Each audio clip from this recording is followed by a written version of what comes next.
tous, nous voici à nouveau réunis pour écouter des fintech. Alors la première des fintech que nous allons écouter aujourd'hui, c'est CashStory. Je reçois Jérémy Ravenel, fondateur de CashStory. Alors qu'est-ce que vous faites ? Alors CashStory, c'est une société qui est née il y a 3 ans, après avoir passé près de 4 ans dans le monde de la trésorerie d'entreprise, où j'étais l'analyste qui faisait les extractions de fichiers Excel, qui les consolidait, les mettait dans PowerPoint, les envoyait en PDF, pour que jamais de retour soit en fait fait après vis-à-vis du management.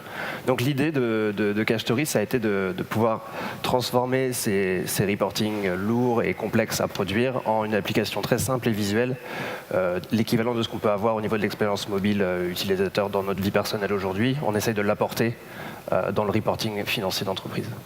Alors vous dites que la société a été fondée il y a 3 ans. C'est ça. Concrètement, vous êtes combien aujourd'hui ? Comment est-ce que vous êtes développé depuis 3 ans ? Alors, on s'est développé tout d'abord en s'associant avec une start-up française, une association de start-up qui s'appelle Tukantoco et qui nous a donné la brique technologique qui nous a permis de visualiser les informations financières.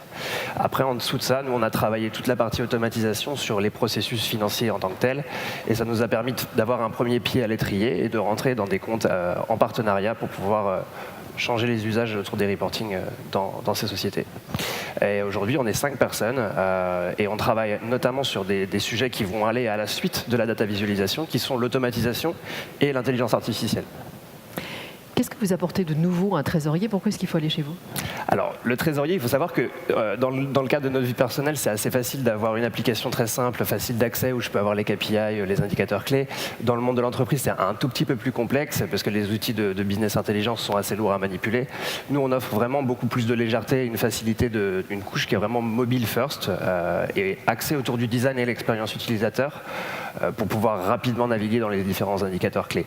Donc aujourd'hui, ça veut dire, je suis trésorier, je vais pouvoir naviguer à l'intérieur de tous mes comptes bancaires par banque, par devise, par entité, et de le faire en 2-3 clics, alors qu'aujourd'hui, ça prend plusieurs minutes de le regarder dans les boucles de reporting qu'on peut avoir dans les entreprises.